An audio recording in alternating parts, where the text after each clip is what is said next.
सम्मान। शहर के पास वाली बस्ती में एक छोटा सा गरीब नेत्रहीन लड़का रहता था। वो रोज सुबह मुख्य सड़क के किनारे एक तख्ती लेकर बैठ जाता था। तख्ती पर लिखा था, मेरी मदद कीजिए, मैं एक गरीब अंधा लड़का हूं। दिन भर वो लड़का वहीं बैठा रहता, लेकिन लोग उस पर ध्यान नहीं देते थे। कभी कभार कोई 1-2 रुपए उसके कटोरे में डाल देता था। शाम को वो थक हार कर अपनी झोपड़ी में लौट जाता था। ऐसा वो रोज करता था। एक दिन वो सड़क के किनारे हमेशा की तरह बैठा था कि तभी वहां से एक व्यक्ति गुजरा। उसकी नजर उस गरीब नेत्रहीन बच्चे और उसकी तख्ती पर पड़ी। उसने जेब से कुछ रुपए निकालकर बच्चे के हाथ में दिए और फिर तख्ती में लिखे शब्दों को काट कर उसकी जगह कुछ और लिखते हुए लड़के से कहा, मैं कल फिर आऊंगा, और चला गया। थोड़ी देर बाद एक चमत्कार हुआ। जो भी वहां से गुजरता वो पल भर को रुककर तख्ती में लिखे संदेश को पढ़ता और बच्चे की कटोरी में रुपए पैसे डालकर चला जाता।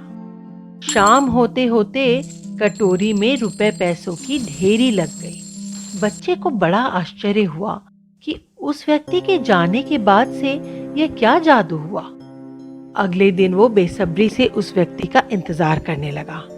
थोड़ी देर में वो आदमी वहां आया और बच्चे के हाथ में कुछ रुपए देकर पूछा, कैसे हो?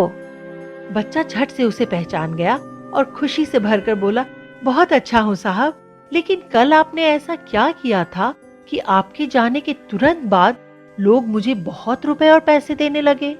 इस प्रश्न पर वो व्यक्ति हंसकर बोला, मैंने तो कुछ नहीं किया बेटे, इस तख्ती पर जो लिखा था उसे थोड़ा बदल दिया। बच्चे ने पूछा, क्या बदला साहब? व्यक्ति ने जवाब दिया, मैंने उसमें लिखा, आज का दिन कितना सुंदर है, लेकिन मैं इसे देख नहीं सकता। बच्चे ने आश्चर्य से पूछा, लेकिन पहले इस तख्ती में जो लिखा था उसका मतलब भी तो ऐसा ही था, नया क्या है इसमें कि लोगों ने मुझे इतने पैसे दिए? तब उस व्यक्ति ने मुस्कुराते हुए जवाब दिया, नहीं, दोनों का मतलब एक जैसा नहीं है। पहले तख्ती में जो लिखा था वो लोगों को सिर्फ इतना बता रहा था कि तुम अंधे हो, लेकिन फिर मैंने जो लिखा वो ये बता रहा था कि वो लोग अंधे नहीं हैं और दुनिया की जो खूबसूरती तुम नहीं देख पा रहे हो उसे वो लोग देख पा रहे हैं। इससे लोगों के मन में यह भावनाएं आई कि वे लोग कितने भाग्यशाली हैं जो इस सुंदर दुनिया को देख पा रहे हैं। यह सुनकर बच्चा मुस्कुरा पड़ा। तो देखा बच्चों, इस कहानी से हमें ये सीख मिलती है कि हम लोगों के पास जो भी है उसकी कीमत हम तब तक नहीं जान सकते जब तक कि हम उसे खो नहीं देते। इसीलिए हमारे पास जो कुछ भी है हमें उसका सम्मान करना चाहिए।